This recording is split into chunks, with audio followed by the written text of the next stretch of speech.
สบายดีทุกท่านข้าพเจ้าเองโจนัสจัตสอนใน 2JN ราคาดูเราเมื่อนี้ไม่โดดอีกขั้นหนึ่งมานำเสนอเลยทุกท่านเด้อเป็นดีโวสมาร์ทแคปตัวสูงถ่ายปีศาจน้ำใสเสาเอ็ดโซมหนาหมูป่าออปชั่นเต็มสุดกันนี่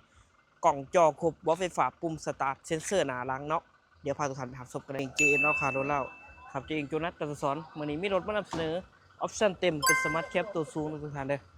บอไฟฟ้าปุ่มสตาร์ทเนาะเซนเซอร์หนาล้างที่สวยงามๆเลยคันนี้เนาะสวยๆโอ้ร่มกันได้เลยทุกท่านเด้อ สดพรเท่าไหร่เป็นเดือนเป็นปีเลยสบายออปชั่นเต็มแบบนี้ฮะอย่างเด้อออปชั่นตัววีเนาะเซนเซอร์ทั้งดอกทั้งนั้นงามสวยๆไหลไปบุวิเฮติขั้นนี้ไฟทีอยากได้สมาร์ทแคปแก้เครื่องแก้ของอยากได้ปีสูงๆเนาะถ่ายปีสาวนำใส่เสื้อเอสทุกท่านเด้อคันนี้งามราคาเต็มขั้นนี้ถืออยู่ด่านกับ20,000 บาทมาเบิ่งโดยจริงกับสมาร์ทโอ้ร่มกันได้ต่อรองไหลโดยปักเซ่เดี๋ยวพาทุกท่านไปเบิ่งรถข้างในกันได้ไปข้างในเด้อข้างในเป็นสมาร์ทแคปใครแคปไหลเป็นโทนสีดำเนาะพวงมาลัยจะให้มันเป็นมัลติฟังก์ชัน เข้มหมอเข้มไม่ได้หน่อย40,000ปลายเกี่ยวกับพวกสปีดอีโคโหมดเปอร์โหมดแม่ครบเนาะให้ดอกให้ด่านงามสะอาดสะอ้างเลยสมาร์ทแคปใครแคปไหลออปชั่นเต็มมีลำโพงทั้งเทิงเนาะแบบนี้ปรับแบนพับแบนได้เจ้า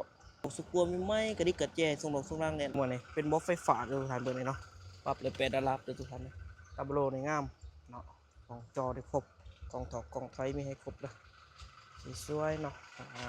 เต็มมีกล่องถอกกล่องถอยเซนเซอร์ถอยปุ่มสตาร์ทกระเจดีโหมดทุกท่านพวงมาลัยจะให้มาเป็นมัลติฟังก์ชันอีโคโหมดพาวเวอร์โหมดครบเมดออกเมดอาร์โบตามโบปิดแน่นอนครับประกันไอปีซ่าด้วยน้ำใสเอสไซเบลบนข้างในของจักรข้างในของเครื่องหัวหนอนในสภาพเริ่มโลโก้โตโยต้า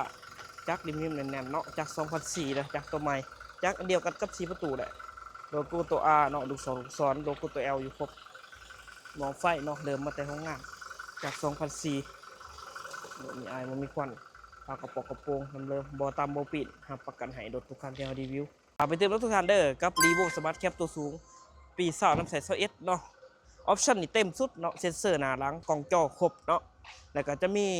บอไฟฟ้าปุ่มสตาร์ทกระเจดีโหมดทุกคันเลยราคาเต็มคันนี้ถึงอยู่ล้านกับ20,000 บาทเด้อไพ่มาก่อนในก่อนมีคันเดียวเท่านั้นเจ้าสดพรเท่าไหร่เป็นเดือนเป็นปีได้